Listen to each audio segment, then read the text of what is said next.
listening to the Patriot Nation Podcast.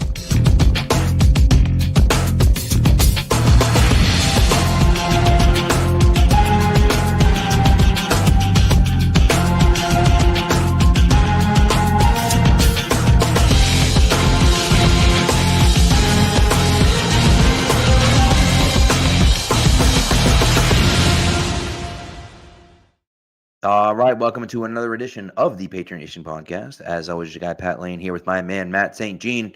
And Matt, lots to talk about tonight. Well, I guess maybe not lots to talk about tonight, but certainly something big to talk about. Joe Milton, no longer New England Patriot. I don't know. What do you think? I mean, this has been rumored for a while. We can get to the return and all of that, but I think the first thing that popped into my head, Mike Vrabel talking recently about April 7th being the day that, everything starts for them. That's when the program starts for the year with the players and everything. Mm-hmm.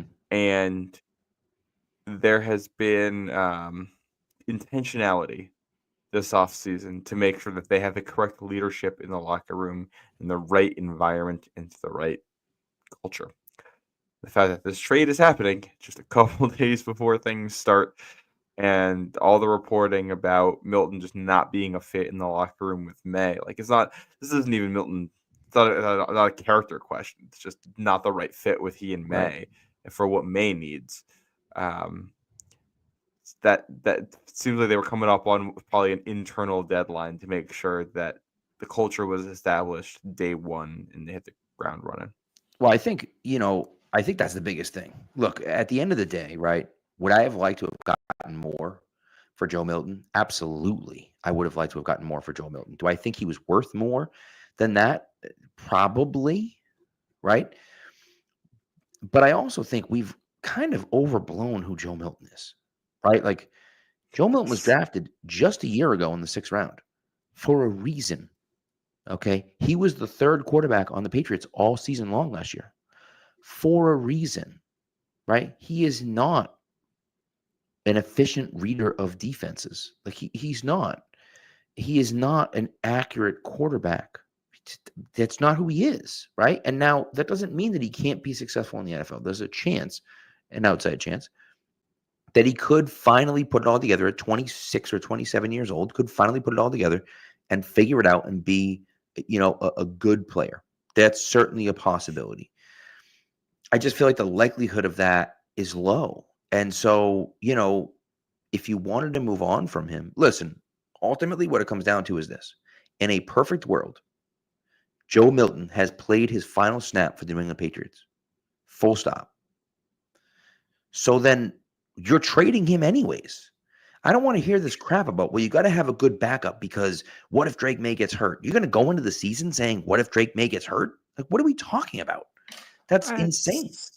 Well, Josh Dobbs is probably better than Joe Milton anyway. It's the hype around Joe Milton has to do with one game against backups. The other team's not trying to win.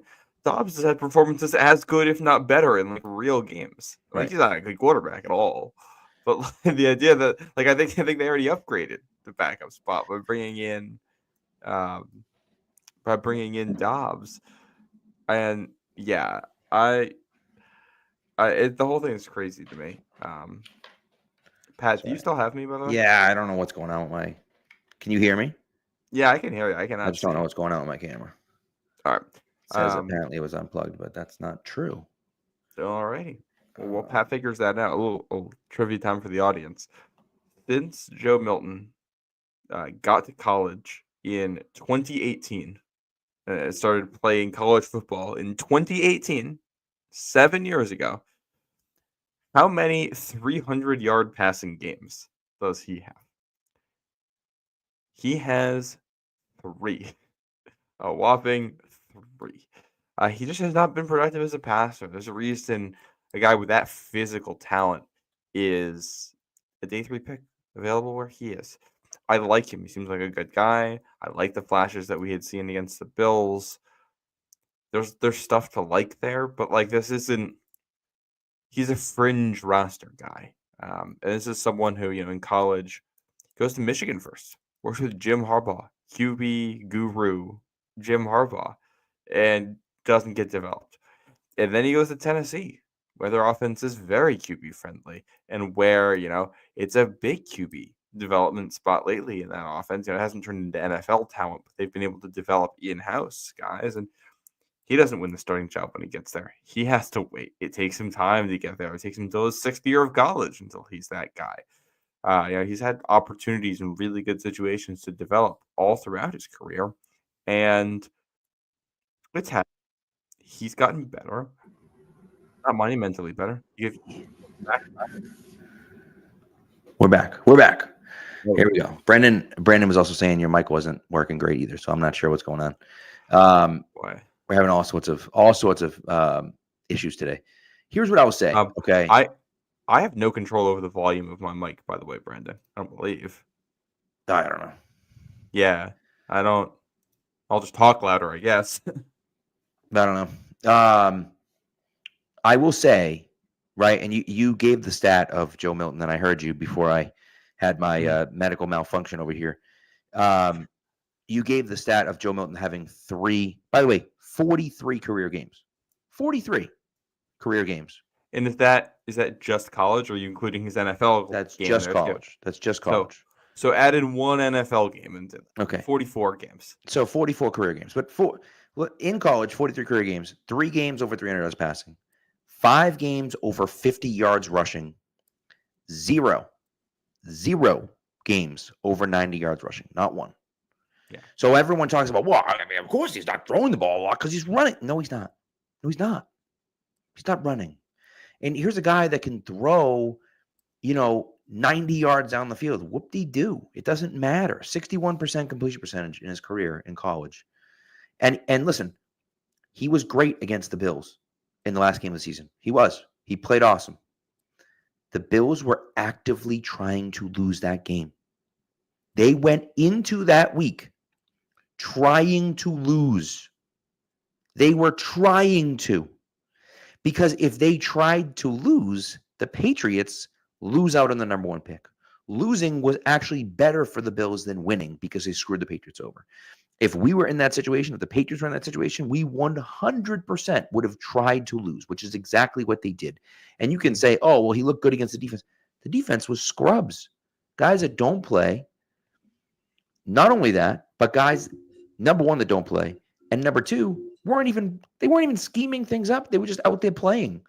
It's not, I'm sorry, but that's the way it goes. By the way, never, not once in his college career did he ever throw for 400 yards. Not once, not one time. Yeah, no, it's wild. Absolutely wild.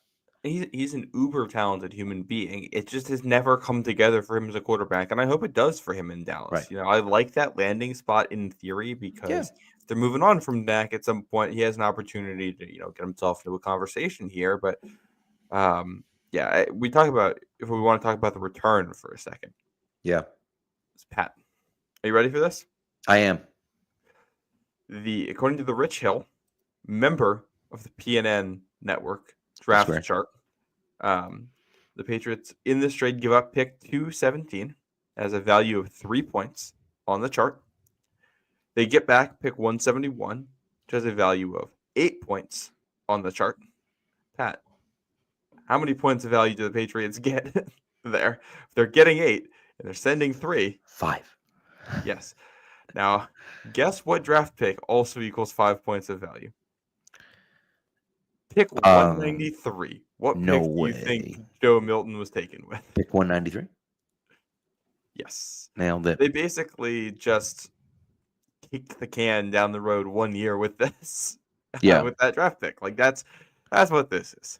There's nothing wrong with that. He didn't want to be in New England, clearly.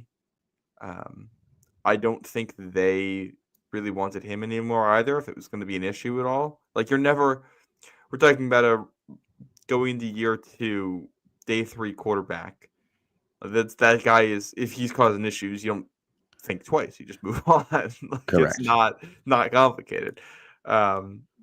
So I think an easy decision, you just recoup your value and move on. Yeah, and that's honestly, I don't mind doing that.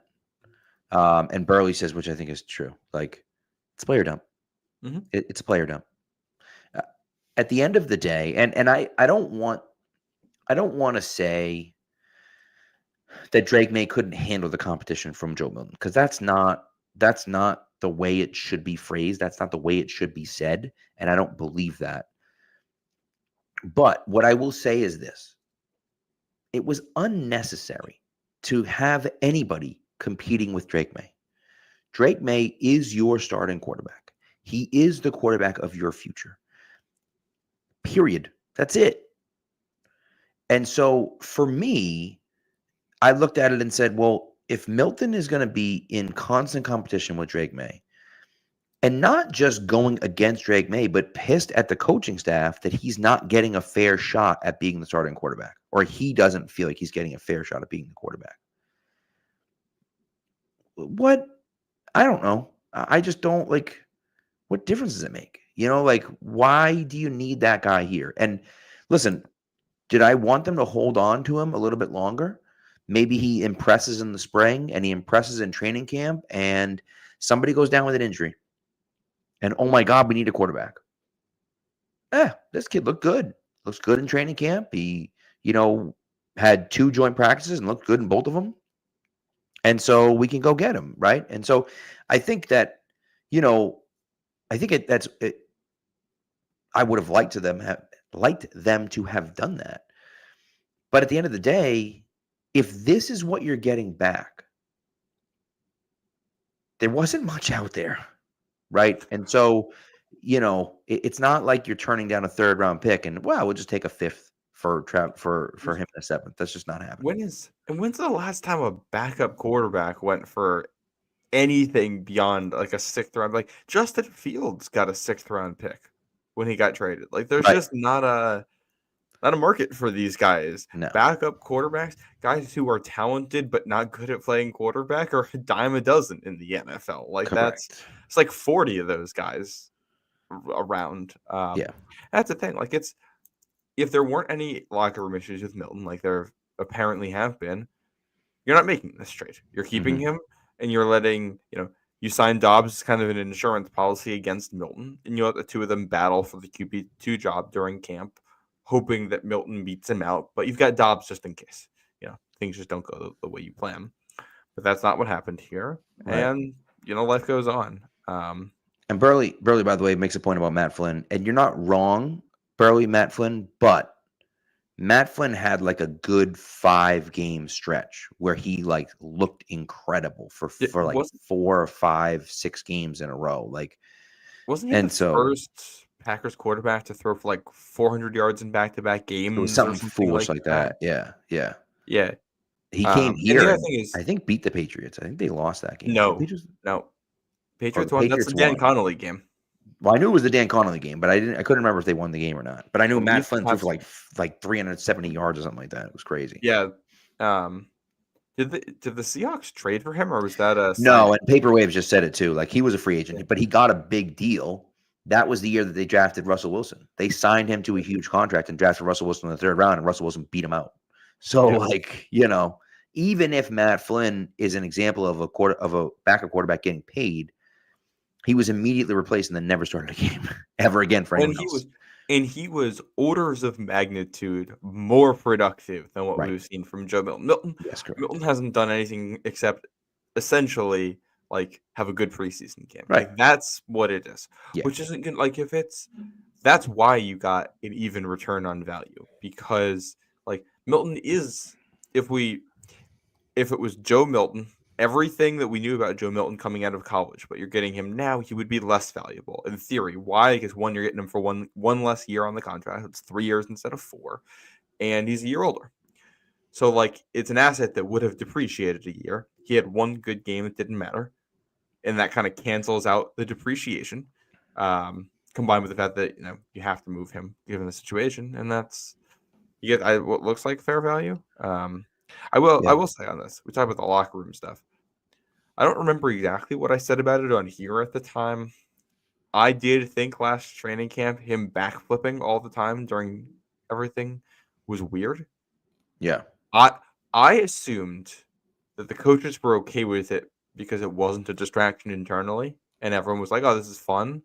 But looking back on it with what we know now, that feels like trying to take the spotlight type of thing, maybe. Kind of showing people up a little bit. Yeah. Yeah. Yeah, and like this is for May. Like the next step for May isn't just on the field; it's in the locker room. You'd like him Correct. to earn a captain's patch this year, take a leadership role, and if there's another quarterback there who's like trying to fill that role in the locker room, and you just can't have something like that. It's like being on a group project at work and someone's the leader of the group project, but somebody else is trying to take charge and making all the meetings awkward. Like, even if that guy's good at their work, you're going to tell them, hey, there's a structure here, or we're going Right. to go with other people for this project. Yeah. And I also think too, like the other thing to consider is that Milton's good at it. He has a lot of bravado. He's a Yeah. likable guy. He is very outgoing. He is interesting and entertaining. And so, like, it's not just the fact that he wants to do it, he also is pretty good at it. Right. And so, you don't want anything distracting away from what you have in Drake May. Not saying that Drake May can't handle it, but it's unnecessary pressure to add to your team and your locker room. That's just not the case. You don't Yeah. need to do that. And so just move on from the guy. Again, as I said, in a perfect world, he's never going to play a game here, right? And by the way, I want to be transparent about this, right? You know, Matt and I both in our instant grades for Pat's Pulpit graded this trade a C. Yeah. We didn't love it. Right? I understand it. I wish they had gotten more. I do think that it's possible they could have gotten more. Probably not, right? But I think that it's possible they could have gotten more. But again, is it a situation where I look at it and say, well, yeah, sure, the Patriots could have gotten a third round pick. No, I don't think so. I don't believe that. I believe that maybe I would have loved to have seen a fourth instead of a fifth.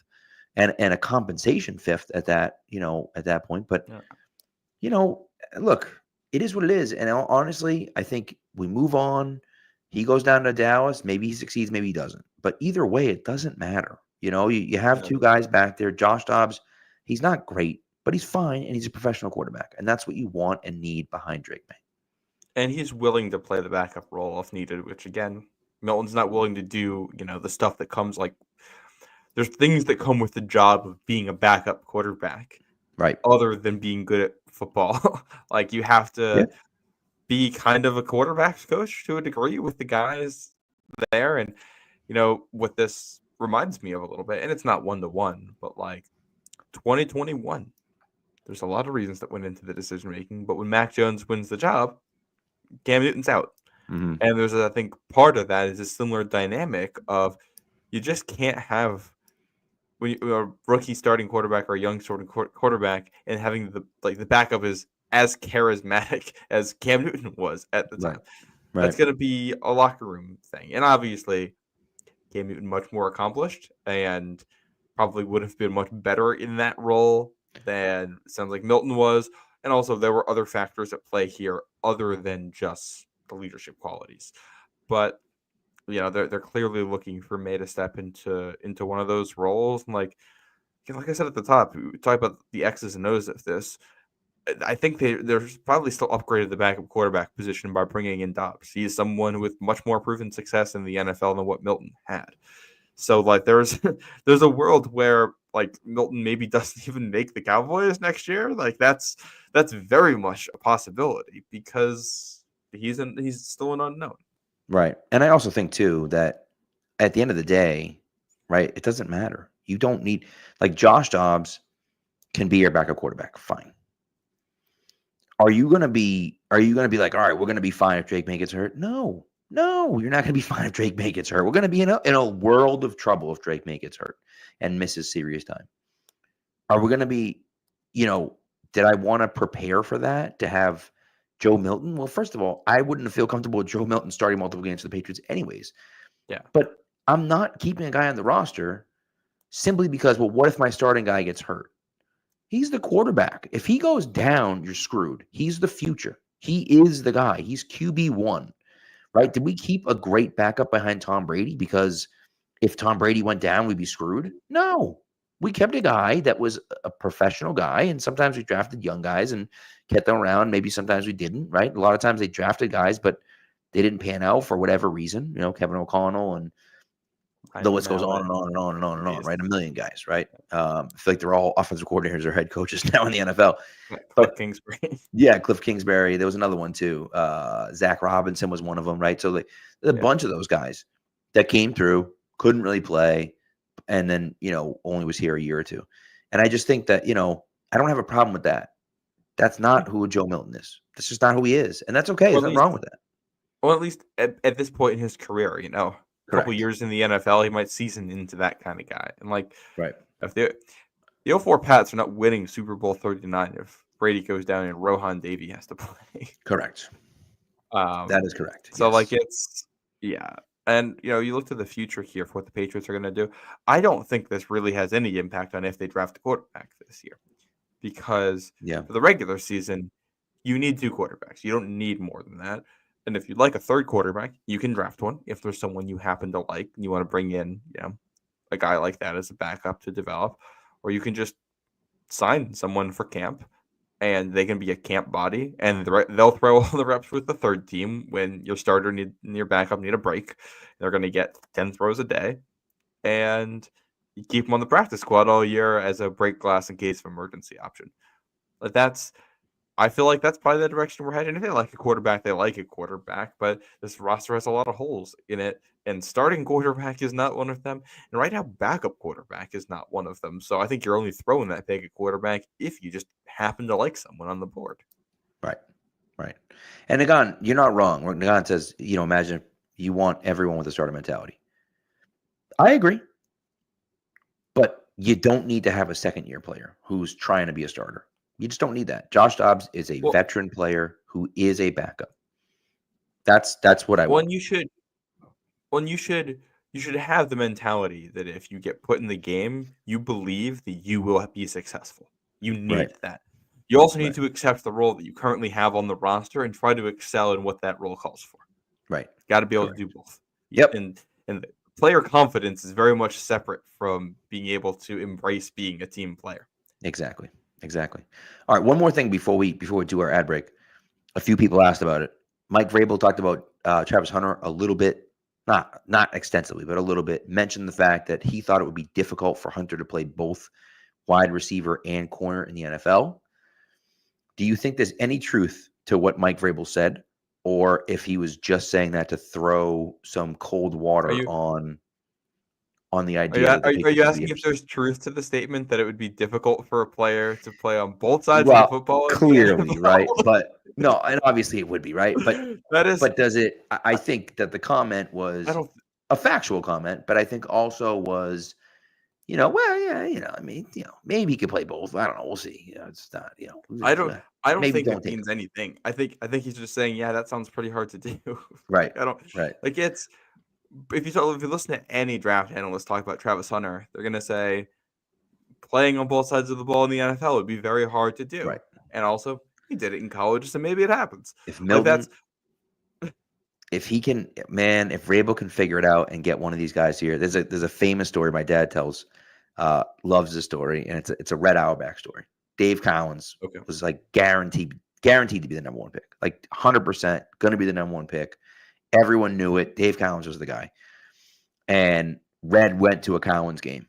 And Cowens, well dominated or whatever. And Red just walks out, shaking his head, I don't know, man. I don't know. This guy, I didn't love it. Didn't like what I saw. Just walking out, clearly, this guy's not really what you want. Right. And so, come draft time, the Celtics don't have the number 1 pick, but they had a high pick. I forget. I think they had 3. I think they had number 3. And so, you come draft time, the draft comes up, and they had number 4. I'm sorry, 1970 draft. They had number 4. Draft comes up, and people talk themselves out of Dave Cowens. And by the way, the first 4 picks were all really good players: Pete Maravich, Rudy Tomjanovich, and Bob Lanier. But nevertheless, Pete Maravich, he still holds the scoring record, right? I believe so. Yes, yeah, in college, I think. Yeah, some guy came close 2 years ago. Yeah, from Detroit Mercy, and came up like 10 points short or something. yeah.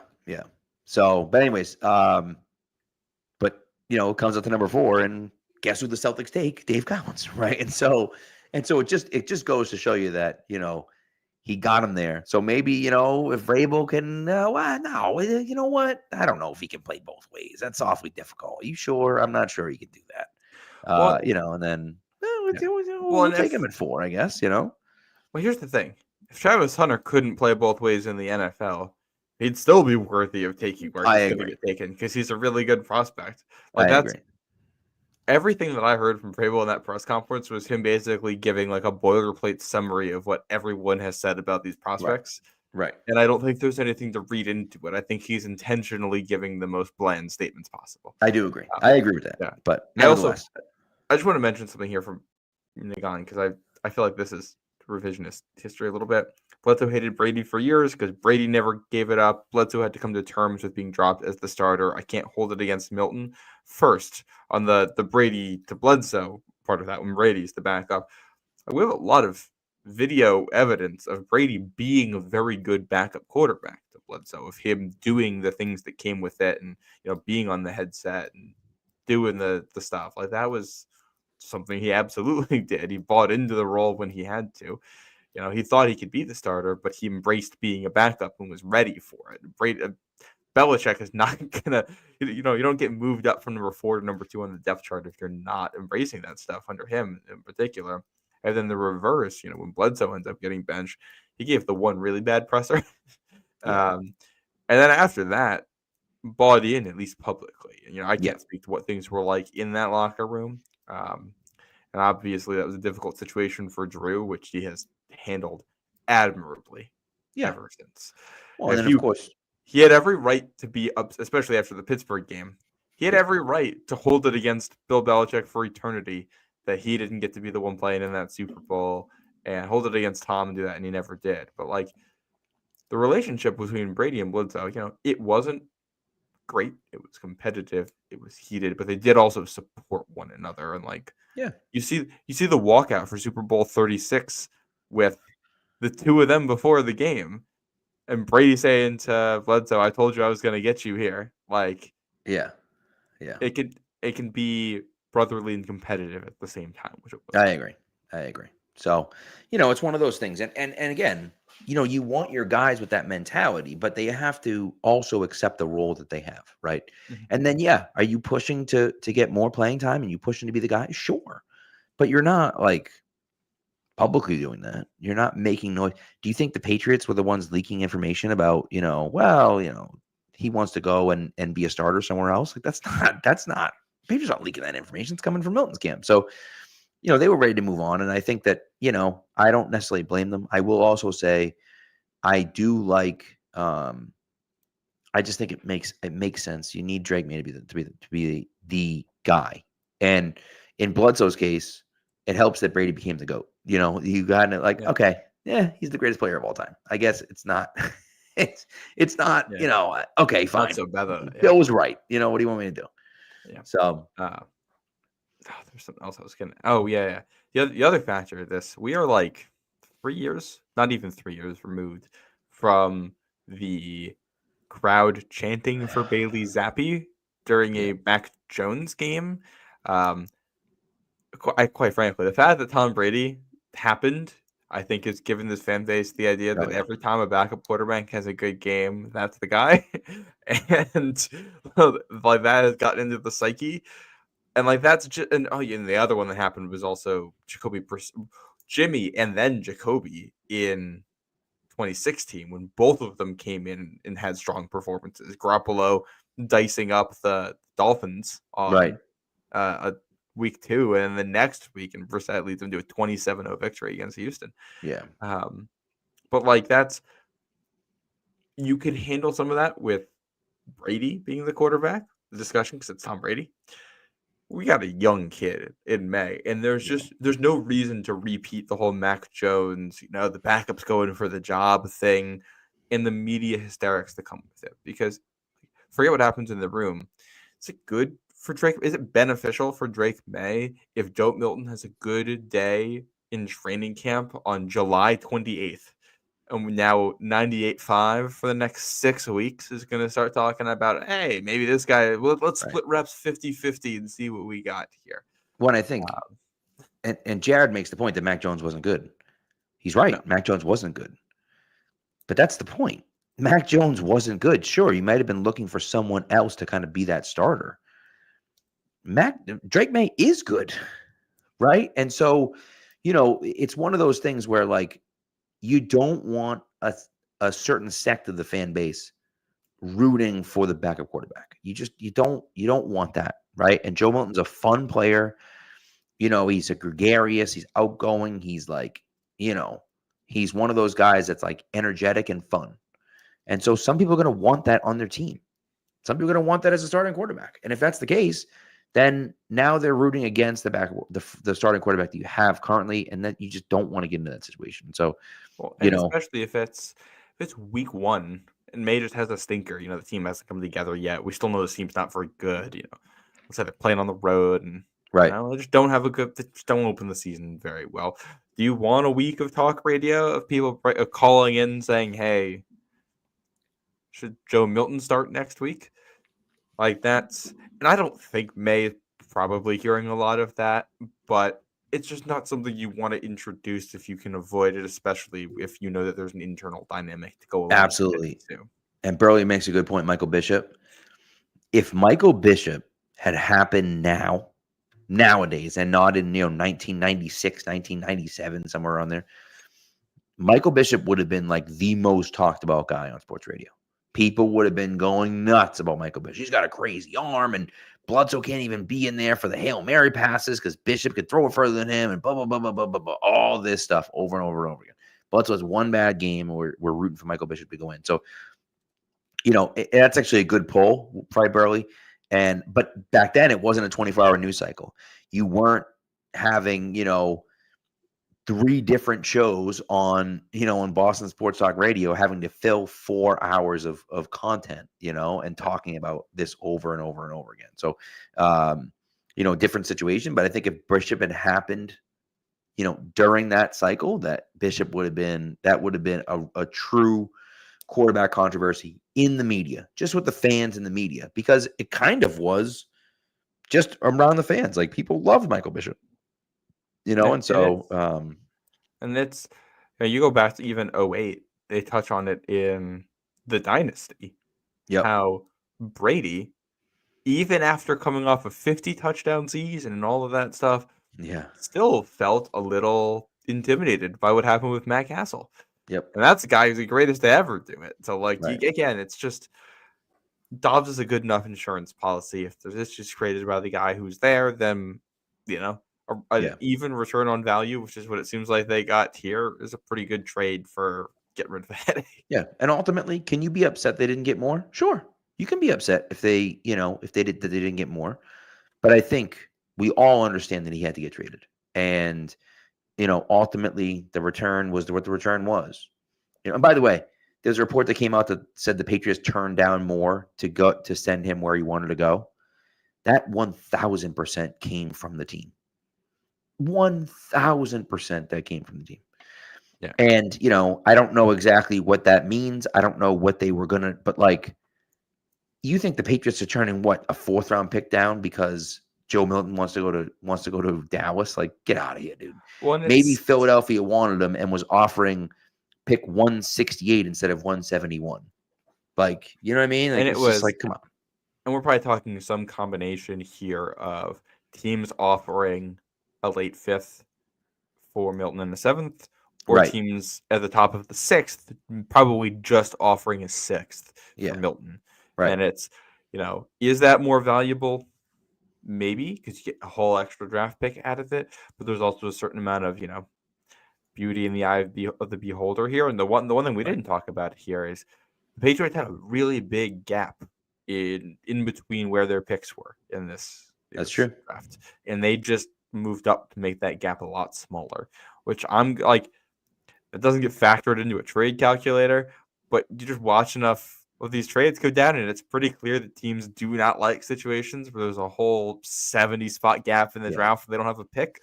So the Patriots kind of I think they also just wanted to fill that, and they were probably happier to do that than to just take like a pure sixth.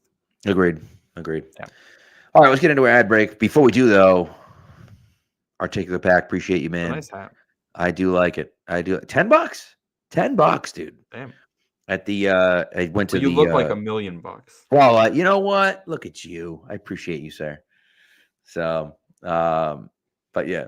So, anyways, John's in here rooting for the Browns. John, go back to the Browns and let them know they need to take Shedeur Sanders. Shedeur Sanders has a chance prospect to be one of the all-time greats.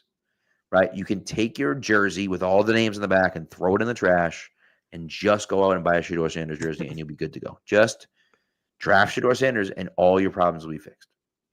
Okay? There you go. John, send that message over to Cleveland, would you? Thank you, sir. All right, let's get into our ad break. So, of course, we're talking about Prize Picks. Prize Picks is the best place to get real money sports action with over 10 million members and billions of dollars in awarded winnings. Prize Picks has made daily fantasy sports accessible to all. You just pick more or less on at least 2 players for a shot to win up to 1,000 times your cash. Run your game all season long on Prize Picks. Springtime's here and baseball season's officially underway. Don't miss your chance to add your favorite players from the diamond in your Prize Picks lineups, whether it's strikeouts, RBIs, or first inning runs. Take your pick of more or less for your shot to win up to 1,000 times your cash today. Once again, one of my favorite things is the fact that you can mix and match sports. You want to mix and match and put a baseball player with a basketball player and a hockey player or an esports player. You can do all of those things, right? And so that's the idea, okay? Go out there and, fill that lineup with as many different players from as many different sports as you want. It's great. And so that's a lot of fun. Again, they do Venmo, they do Apple Pay, they do MasterCard. And so the transactions are quick and painless, right? You can get the money in, you can get the money out really quick. What you're going to do is you're going to sign up at Prize Picks. You're going to put in the promo code CLNS. When you do that and you play your first $5 lineup, you're going to get $50 instantly. Okay? You don't have to win your lineup. You just got to play it. So again, download Prize Picks today. Put in the promo code CLNS. And when you play your first $5 lineup, you get $50 instantly. Prize Picks. Run your game. All right. Nice. All right. So we're going to continue our series here. Okay? We're doing breakdowns of position groups. And so we did offensive line on Monday night, and now we're doing front seven. So front seven, we kind of went back and forth about, should we do defensive line? Should we do, linebackers? How do we break it up? And we just decided that we didn't need a whole podcast on defensive tackles. We didn't need a whole podcast on linebackers. So we said, you know what, let's just do front seven together. We are going to split it up into 3 groups. We're going to do our top 5 at D tackle. We're going to do our top 5 at edge, and we're going to do our top 5 at linebacker, and then we'll talk about some sleepers in each one of those spots as well. You want to start with D tackle? Sure, why not? Yeah, I'll start D tackle. Look, I think for me, last time we went 5 through 1. This time I'm going to go 1 through 5 because I think it's pretty obvious who number 1 is. And all these positions is pretty obvious who number 1 is. Number 1 here is Mason Graham. That's the guy. He's the best player. He's the best defensive tackle in the draft. And I don't think it's very close, if I'm being completely honest with you. So, he's super productive. Yeah, super productive for Michigan. Core part of their defense. Really big reason why they won a national championship in 2023. If things go wrong with him, it's going to be because he's a little bit undersized, but he's a super physical player and surprisingly quick for his size. So, he'll make an impact in the NFL, no doubt about it. Yeah, 100%. And, 6'3", 320. I mean, he's not a small guy, and I know people were talking about that, his arms maybe weren't quite as long as people thought or whatever, but the tape don't lie, man. And that's, for me at least, that's I look at it. So I see it and I'm like, okay, makes a lot of sense. Mhm. All right, number 2 for me, Walter Nolan out of Ole Miss. Another guy that is really kind of a penetrator, but he's a big dude, man. I mean, you're talking about a guy that's 6'4", 296 pounds. He's not maybe the biggest guy. I mean, he's not 360 pounds or 350 pounds or whatever, but he can get after it. And in this new Vrabel defense, they want guys that can get after it. And so I'm a big fan of Walter Nolan here. I think he's probably going to be another first round pick, maybe even top of the first round. But I think he's a really, really solid player. Yeah. Same guy here. He's, I believe, the top guy in his class coming out of high school too. Really good athlete. He's got the production. I believe first team All SEC. Yeah, first team All American and first team All SEC last year. It's just a good player. Like he does everything well.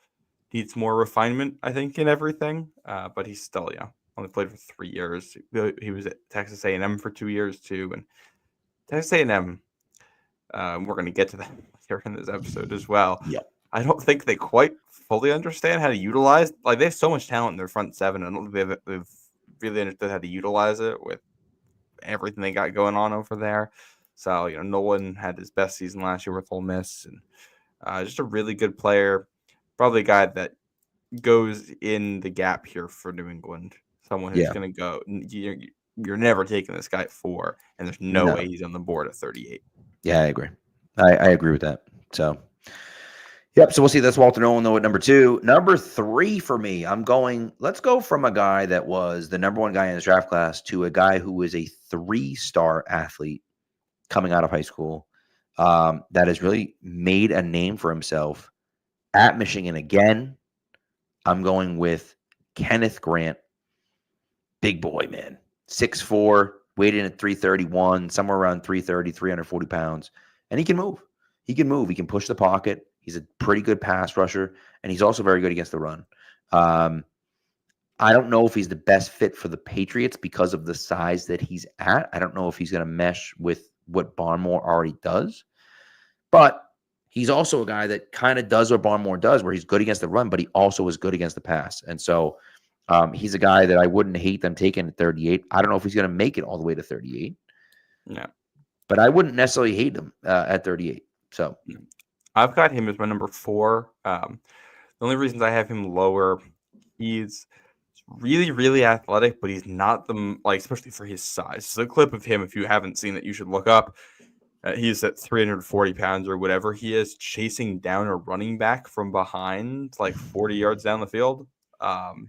It's incredible to watch a big man run that fast. He's just not the most sudden or explosive. So, he's really good against the run.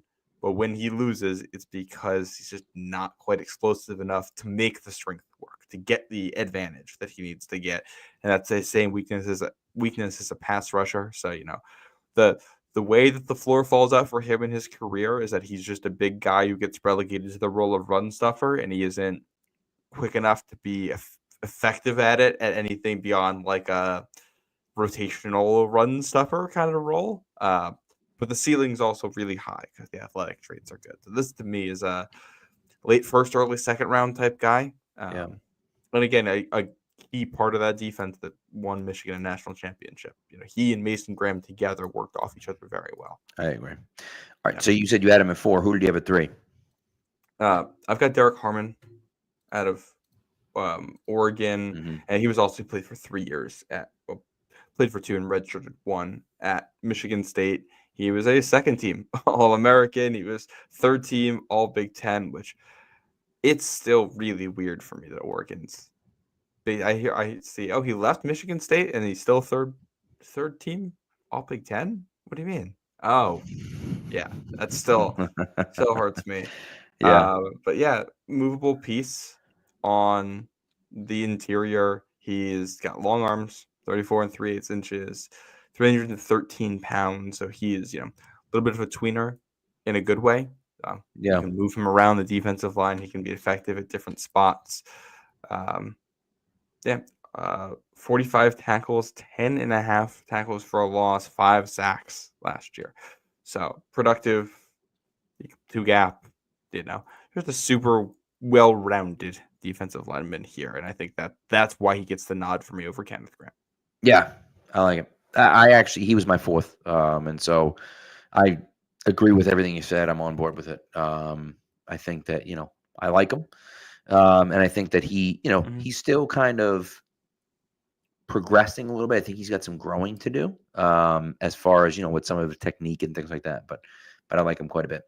All right, my number 5 guy, my last guy, rounding up my top 5 is Alfred Collins from Texas. Okay. He 6'6", 332. He's just an absolute monster of a man. Still ran a sub 540, which is pretty impressive at 6'6", 330 pounds. Again, another guy with long arms, 34 and 5/8 inches. The testing isn't there because he's not like the fastest guy. He's probably going to be more of that nose tackle type player for you. But man, he's a lot of fun. He's a lot of fun to watch, and he's got a ton of strength right at the point of attack. And so I'm a big fan of him and what he brings.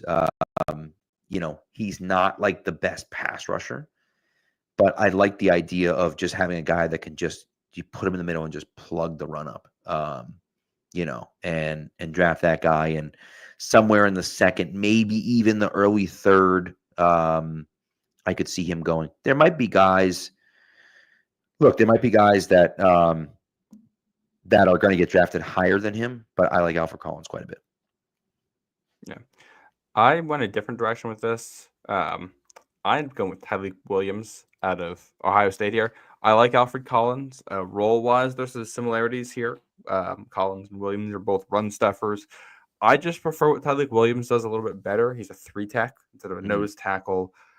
I think he's just a little bit more polished, a little bit better of an athlete. My issue with Collins, he's big and he can stop people, but then sometimes that's all he is. And that's something that concerns me at defensive tackle. Because it's also from a value perspective. I feel like you can always sign someone like that. And sometimes some of the smaller guys who have a little bit more pass rushing upside are not as available on the market. So that right there is why I like Tyleik Williams. Only concern with him is shorter arms, 32-inch arms. I don't love.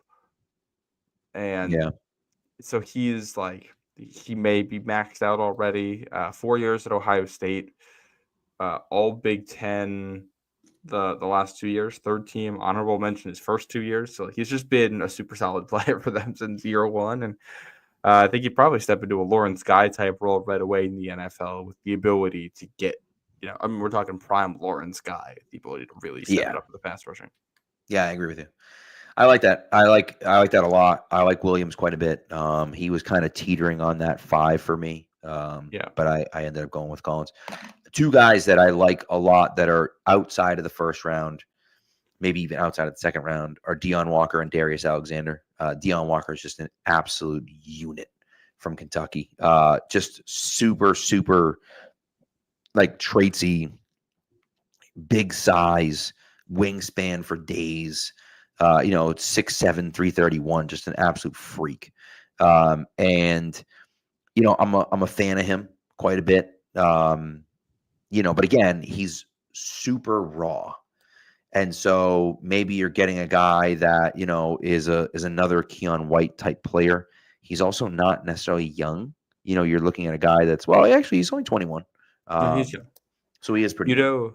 Do you know who Deion Walker reminds me of in terms of profile? Who's that? Christian Barmore. Oh, okay. Explosive pass rushing defensive lineman who has some, maturity issues and weight issues. As it's just those issues are way more significant for Walker than they were for Barmore coming out. Barmore was a guy who went from being, a surefire 1st round pick to in the next tier of 1st, maybe 2nd. The Pats traded up for him. Walker is in the 2nd, maybe 3rd I think, grouping. Interesting note about him, apparently he played through an injury all of last season, which may explain some of the tape. Yep. The other factor here is I think it's like a long-term thing. Like it might just be like a condition. I think it has something to do with the spine. I don't remember the details here, but like it wasn't fully clear to me if it'll ever recover the way it was described. So I don't really know what that looks like for him, but he's the type of high risk, high reward prospect where if you get him to buy in and you're able to make the injury stuff work, you're able to get the conditioning where it needs to be, he can be a really, really good player for you.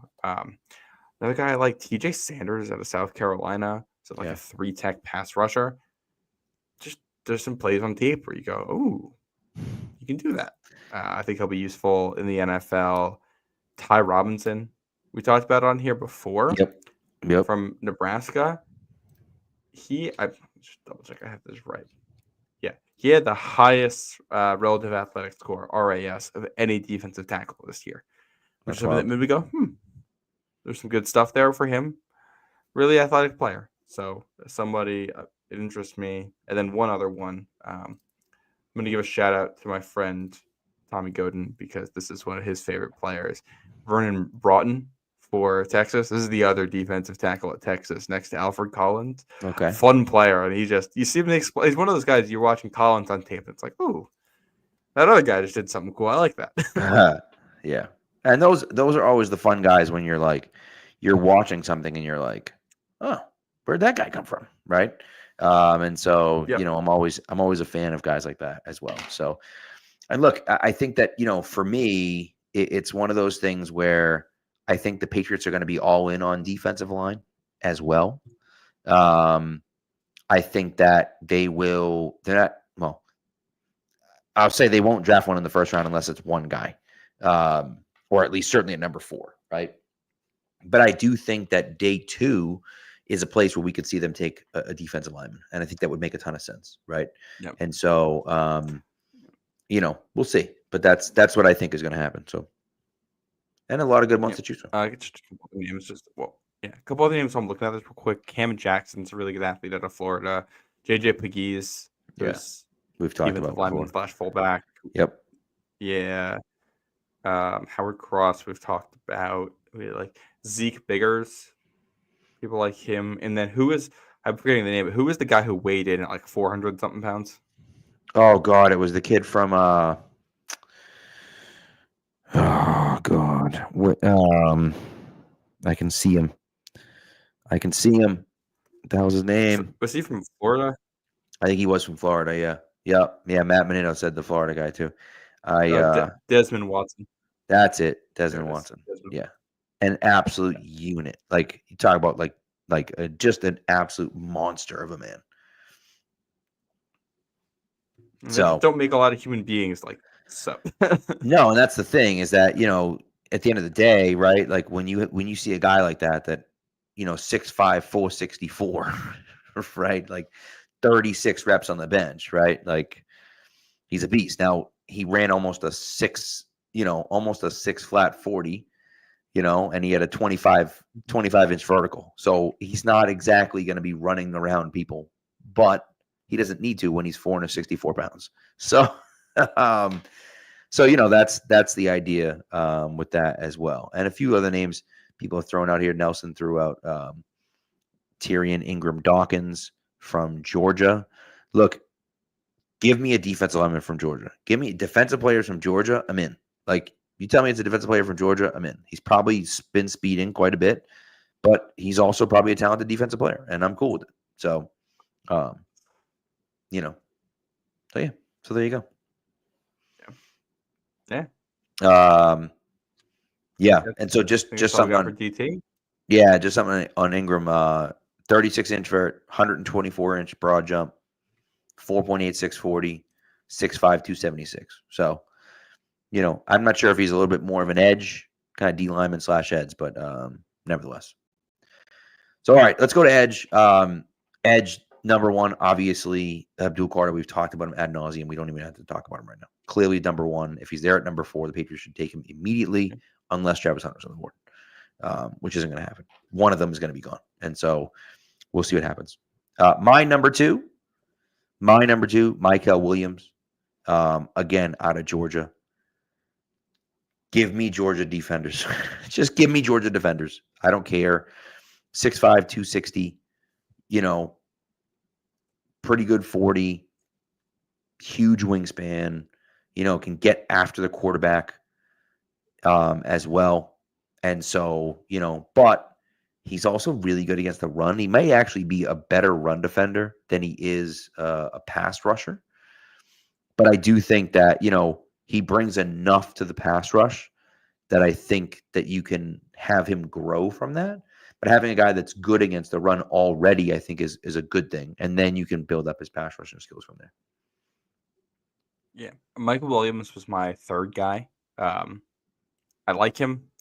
I didn't see enough growth from the pass rushing. This is the kind of Fair, guy to me who, if we saw the growth as a pass rusher that I was hoping for, he's in the conversation at pick 4. We just didn't see it. So he's probably going to go between 10 and 20. Again, kind of in that weird spot for New England. Is the type of player Bill Belichick would have absolutely loved. I don't know if he's a fit for what. Here's the thing. Mike Vrabel will love him because he's physical, he's tough, does a lot of things well. He's a good football player. He's basically like if I don't know, that's not the right comparison. It's hard to describe. Like there's some Trey Flowers almost to his game. Yeah. I will also say we're comparing him to other he'll be 20 when the draft happens. And so, as much as maybe he hasn't reached that potential yet, he's still very young. And so you're talking about a guy that's, turns 21 in June, and so will play his entire rookie season as a 21-year-old player. And so, going into his second NFL season when he's 22, which the majority of the guys that are coming out are already 22, there's a guy that maybe you can develop him a little bit when he hits that, when he goes kind of 20 to 22. And so again, maybe you can, maybe you can't, but you're right. He's not going at 4. But he could be a guy that if you trade back, you could end up getting him around the, the teens, somewhere around there, maybe even a little bit later. Yeah. Yep. My number 2 was the guy who I think it's the profile of the guy I was kind of hoping that Michael Williams is going to turn into. And that's Shamar Stewart out of Texas A&M. Mm-hmm. He had a 10 RAS. Literally, he's the most athletic edge defender ever. Yeah. He's athletic-wise, he is in the Jadeveon Clowney, Myles Garrett tier. It's just those 3 when you're looking at testing. It's just that the production wasn't there. It's weird. He's a phenomenal athlete. The tape is good. He's been just a good pass rusher. How many sacks did he have this year? 2 sacks this year? Yeah, it's just just a weird you're betting on the athleticism and the ability to develop him. So that's Stewart and Williams are both in the same camp of being elite athletes who you're trying to develop into full pass rushers. I think Stewart's a little bit more athletic and a little bit closer than where Williams is right now, so he gets the nod for me. But in another world where these guys are more developed as pass rushers, either one could be New England's pick at 4, and I think you'd feel pretty good about it. But they're just not. Don't have quite enough there to justify that pick. Yeah, and I don't necessarily blame you on that. 6'5", 267, 40-inch vert, 131-inch broad jump, 4.59 40. What are we even talking about, dude? With an 83.5-inch wingspan, 34 and 1/8 arms. He's just a freak. Again, the hard thing is that can that stuff translate on the football field? He had 1.5 sacks each of his 3 years, right? Consistently meh, And so now he had 39 pressures. So he can get after the quarterback. He's not sacking the quarterback. And so again, you come to that, you start questioning, is it A&M? Because A&M's got a bunch of guys like this, right? Is it A&M and they're the issue? Or, is it that she's just not that good of a player? And again, another guy turns 21 in October. So he's pretty young as well. Now, again, if you trade back, and you're in the 15 to 20 range, maybe you feel better about him. If he's at 38, I think you don't even question it and you just draft him right away. Obviously, unless you get Abdul Carter at number 4. But I think, I'm kind of with you on that. He was my number 3 guy. My number 4 guy, 4 and 5 are both kind of smaller guys. I guess maybe new age edge rushers, I guess is what I'll say. But I went with James Pierce at number 4. 6'5", 243, 245, 4'4", 740 at the combine, right? 1.56 10-yard. Like, that's outrageous. Just for a defensive end is insane. And so, I think I'm worried about his size. I'm worried about his size, right? He's just not like I'm worried about that. But the way that he can get after the quarterback and the way that he was able to do it in the SEC, 110 quarterback pressures during his career in college. So, he can certainly get after the quarterback. But I'm just concerned about his size. He's going to be a guy that can only really play on passing downs. But if he can go in on passing downs and make an actual impact, I think that that's a guy that, that really could help you out. Yeah. So this is a player that's a player that's not in my top 5. Okay. Which you might find interesting here. I'm going back to Tech, and I can touch on that when we wrap up here, but I'm going back to Texas A&M for my 4. There's a guy I've liked since I started the draft process. Yeah. And that's Nick Scorton. Big fan of his. First of all, he is going to be one of, if not the youngest player in this class. Like, he's crazy young. I think he's also 20 years old. Like, he's right there with Micah Williams in terms of age. Yeah. I think he was. It's a little bit. Purdue, a few months younger. Yeah. I'm not sure if either one of these schools used him properly. He kind of fits in this tweener between being a true outside linebacker and a true defensive end. And I think at the NFL, you are just making him a defensive end. You're putting his hand in the dirt and you're letting him play there. He isn't the twitchiest and he isn't the bendiest, but he's really physical. And he has an incredible spin move. Just like, I feel like you don't necessarily see that anymore. And this comparison is a reach in that it's like, this is 99th percentile outcome. But I've watched the spin move for a guy his size that plays the way he does. And the first thing that comes into my head is Dwight Freeney. Yeah. Like, it's that kind of thing. Obviously, Dwight Freeney's like a Hall of Fame player. So if he turns into that, that's fantastic. This is just one club in the bag that's the same.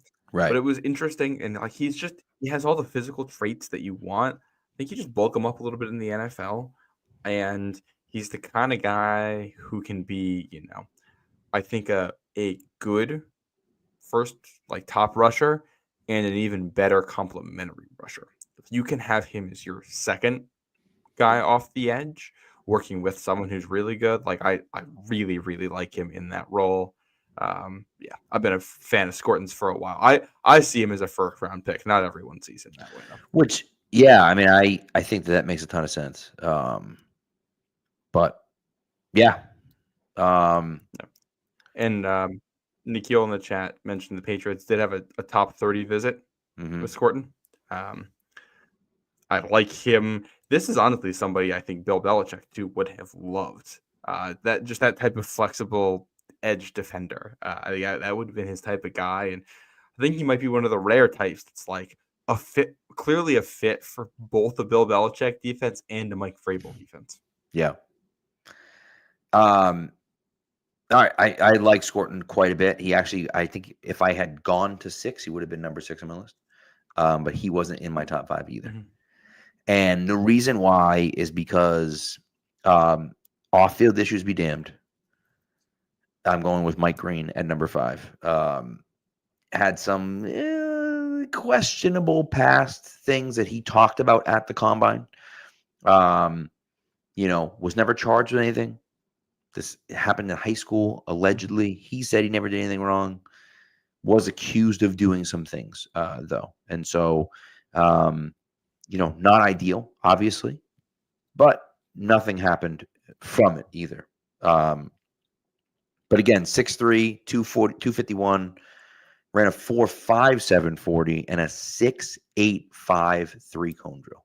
That's like a wide receiver 3-cone drill. 6.85 is outrageous. And then also did 28 reps on the bench. So, put on a show at the Senior Bowl, had 17 sacks this year for Marshall.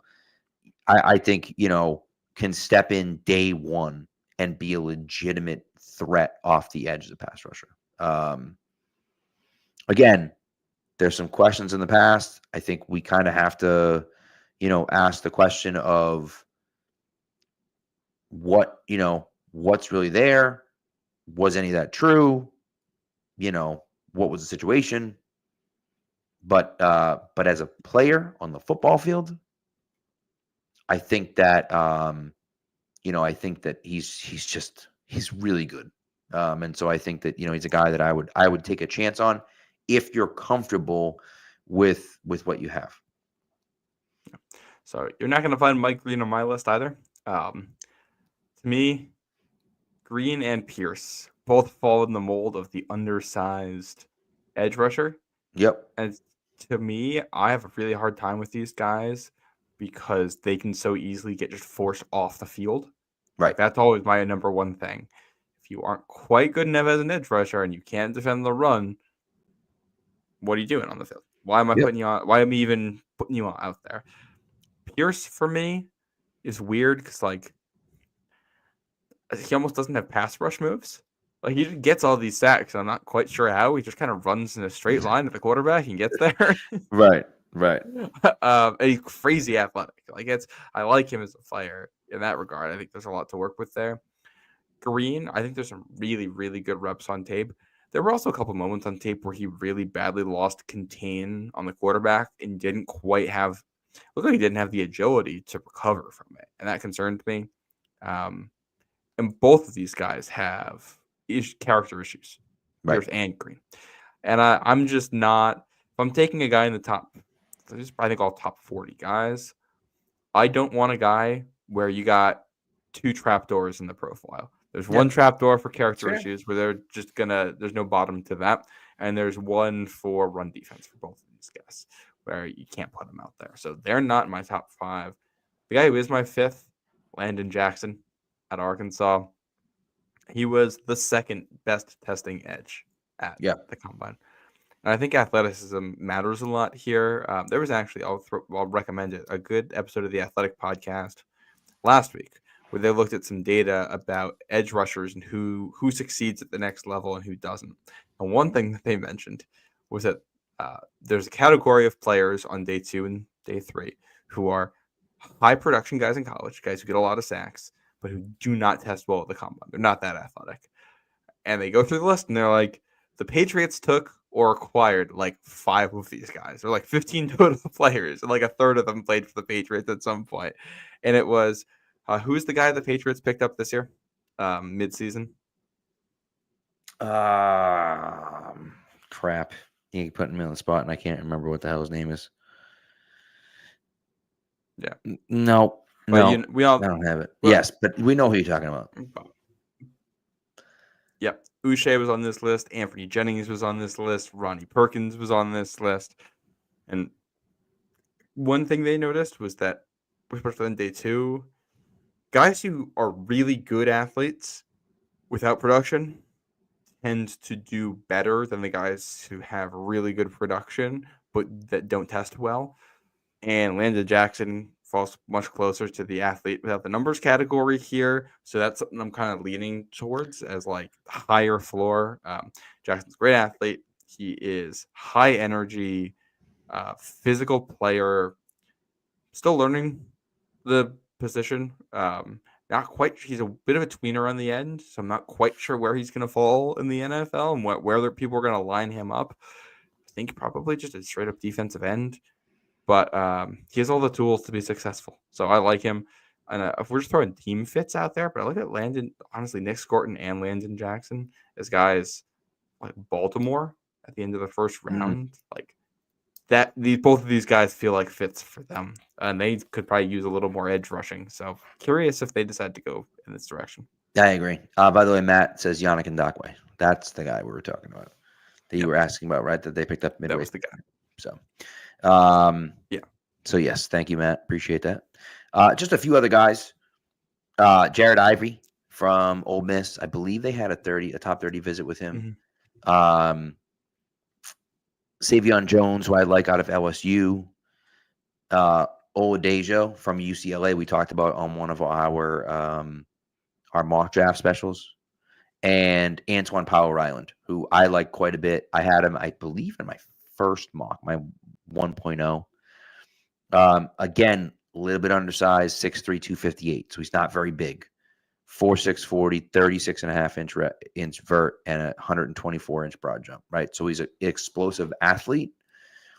But again, you ask the question, can he be on the field for pass rushing? And that's really the question that we have. For run defense, that's the question that you have. And so, can he last? Can he rush the passer? We don't know. He's a little bit lower down the line, so I don't mind giving up, taking a shot on a guy like that in the fourth round instead. Had 9.5 sacks in 2023. I don't know if he was quite as effective in 2024, but I'm sorry. He had 16 sacks in 2024 and 19 tackles for a loss. So, 2 pretty solid seasons in a row at Virginia Tech. And so, nevertheless, those are just some guys on the list that I kind of liked. Yeah. I'll throw out both the Ohio State guys, JTT and Jack Sawyer. Mm-hmm. I think they both project as really good complementary edge defenders in the NFL. I'm not sure if either one's ever going to be, Pro Bowl or even a true number one pass rusher. Right. I think they can both work well in a defense with other pieces.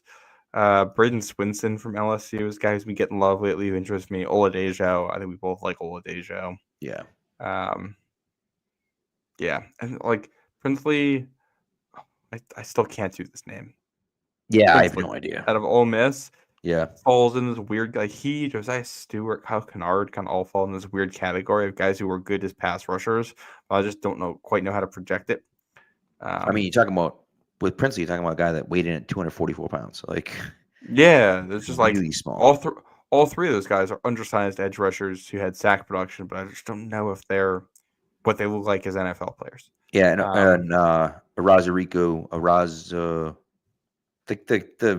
pass rusher, Donovan from BC, right? And so again, another guy with a sub 7 cone, 3 cone drill, right? But 248 pounds, he's just small, and so that's the idea with him. Again, 16.5 sacks last year, 20.5 tackles for loss. So he can get after the passer, right? But can he stay on the field consistently? So, question. Yep. All right, let's linebacker, and then we'll be done here. Linebacker, I think we both are consistent with 1 and 2, I believe. I think Jalen Walker, we've talked about quite a bit. Well, maybe not quite a bit, but I had him on one of my mocks. I like him a lot. I think that he's a guy that could end up going in the top 10. Explosive guy, 6'2", 245. He's an explosive guy. And so, ran a 4.5 40. He's more of that kind of new age linebacker that Vrabel likes. And then Jihad Campbell, very similar, 6'3", 235, 4'5", 240, 127-inch broad jump, guys that can go sideline to sideline. I think, I don't know, Campbell might be a better off-ball linebacker, or Walker might be a better pass rusher necessarily, but I think that both those guys are solid players. Yeah, and Walker's the guy who sometimes gets lumped in with edge rushers. What I've come to at points is what Dante Hightower would look like if he played today, 10 pounds less. That's kind of his role. You could play off ball or on the line of scrimmage. Yeah, Walker's my 1, Campbell's my 2. My 3rd is going to be Carson Schwetzinger out of UCLA. Yep. He's a cool story. He was a walk-on. It's crazy. And he went from walk-on to like was he first team All-American? He was definitely first team All Big Ten. Really productive for UCLA last year. First team All-American. You're right. Yep. Yeah. Just really, I think he had like 90 tackles or something. Really good for them last year. Yeah. 90 solo good tackles, instinct. 8.5 for loss, 4 sacks, and 2 picks, and a block punt. So, like, you're talking about a guy that I love, Schlesinger. I'm a big fan of him. Again, in that same kind of mold, he's my number 3 as well.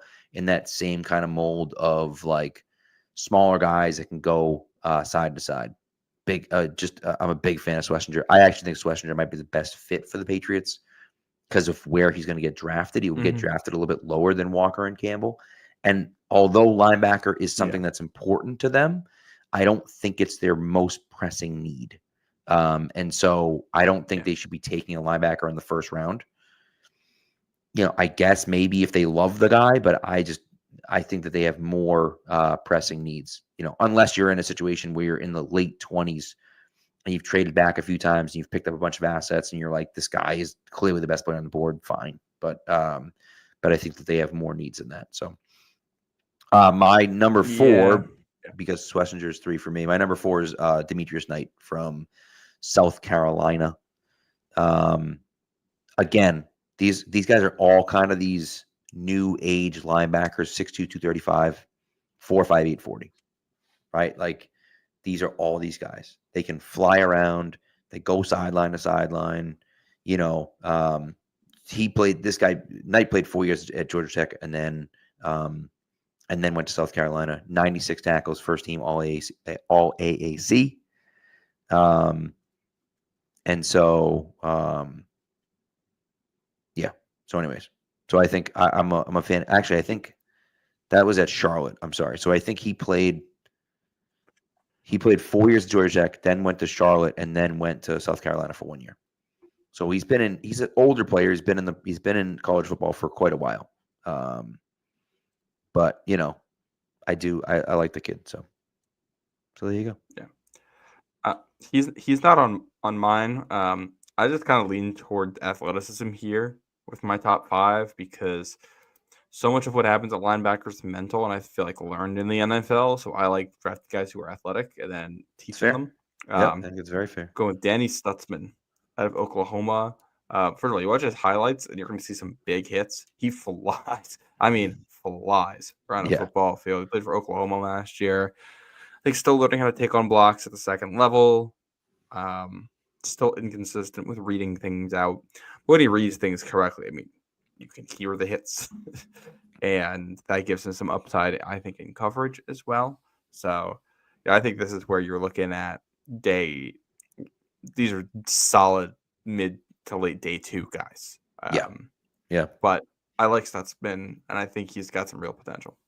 I like it.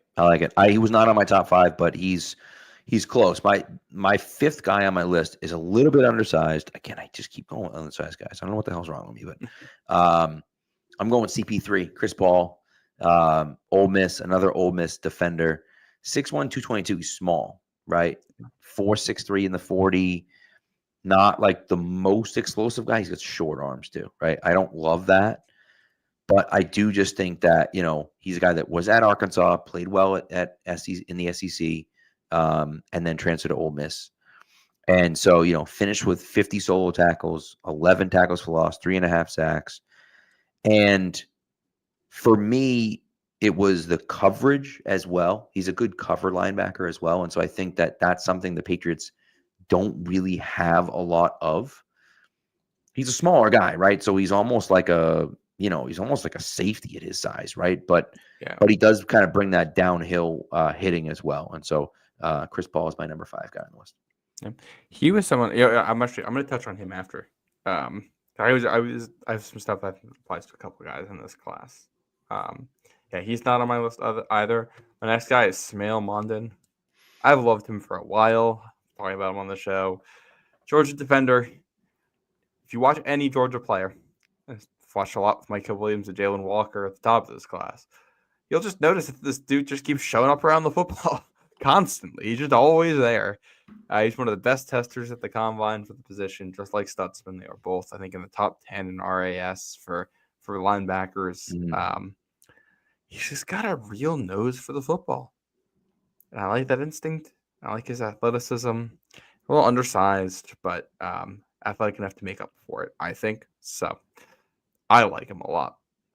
I like it. I mean, look, Georgia defenders. Give me some Georgia defenders. Like, I just like, okay, sure, sign me the hell up. You know what I mean? And so, again, Martin wasn't on my top 5, but he's there.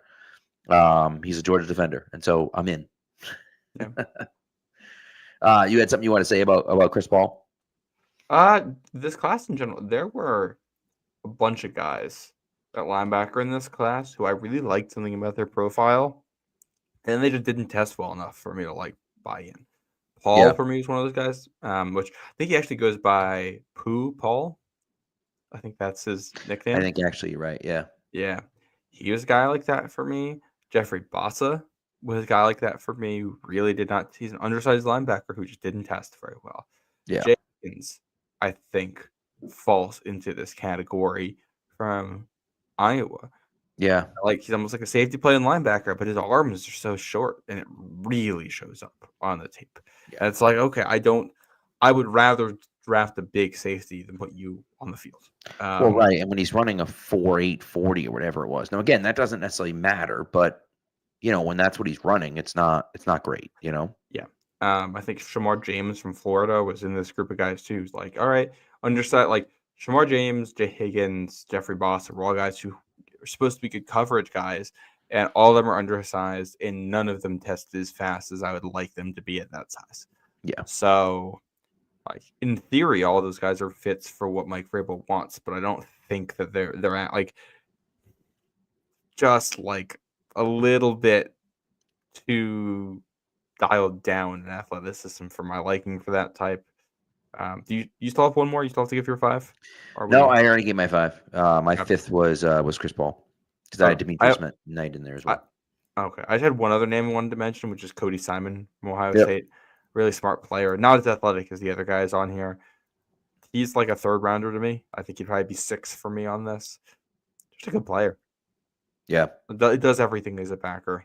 And then Barrett Carter from Clemson probably deserves a shout out here as the next highest rated guy on the consensus board who wasn't mentioned by either one of us at Clemson. He's a good player, Tim. Yeah. Yeah, I agree with you. One other guy I want to mention is Jack Kaiser. Jack Kaiser out of Notre Dame. Again, undersized, but he ran a 6.8 in the 3-cone drill. Like a 6.8 is sickening. You're talking about, again, wide receiver numbers. I was actually at the Florida State game. He played pretty well in that game. I mean, he didn't do anything crazy because Florida State, they just absolutely annihilated them.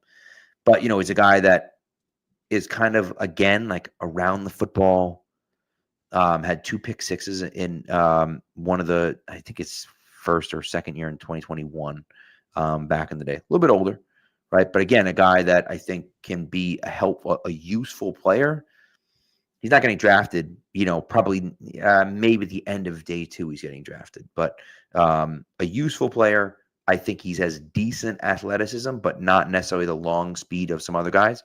And he's a really, really good run defender. Pretty good against the pass, but he makes his bones as a run defender. And I think that, as much as the Patriots want those new age guys that can go sideline to sideline, and they're getting those guys, it's not terrible to have a guy that's an explosive athlete, but also is really good against the run as well.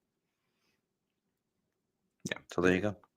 So I will say I'm not sure if the Patriots end up drafting a linebacker this year. Because they've clearly they have a bunch of veterans there, and I think they clearly just want them to play. Right. And if there's somebody there, there's somebody there, but you can sign linebackers. If they trade back and they move back to 13, Jalen Walker's there, sure, that's fine. Right. Or even 9 and Jalen Walker's there, that's fine because he gives you something as a pass rusher. And I'd say Jihad Campbell's kind of in that same range of he's good enough as a pass rusher. They're okay taking him high, but like I I just have a tough time taking linebackers that high in the draft in general. I agree with you. I agree with you on that. And so 2 names that thrown on the chat. Nelson throws out Justin Jacobs, 6'4", 235, 4'6", 340. And then Cody Lindenberg, who I believe out of Minnesota, 6'2", 236. So about that same kind of size as all these undersized guys. Not super athletic, but a decent wingspan and and decent jumping numbers as well. So just other guys to look at, and those are later on down the line guys. Maybe day 3 picks necessarily, but guys like that. So, anyways, that's it. I think that's it. Do we have anything else? No, right? That's it. Okay, cool. Yeah, thanks for coming out. We appreciate you guys. We're going to be back Sunday night, not Monday night, Sunday night. Special guest. Yeah. Like, we're super excited. We're going to be talking pass catchers.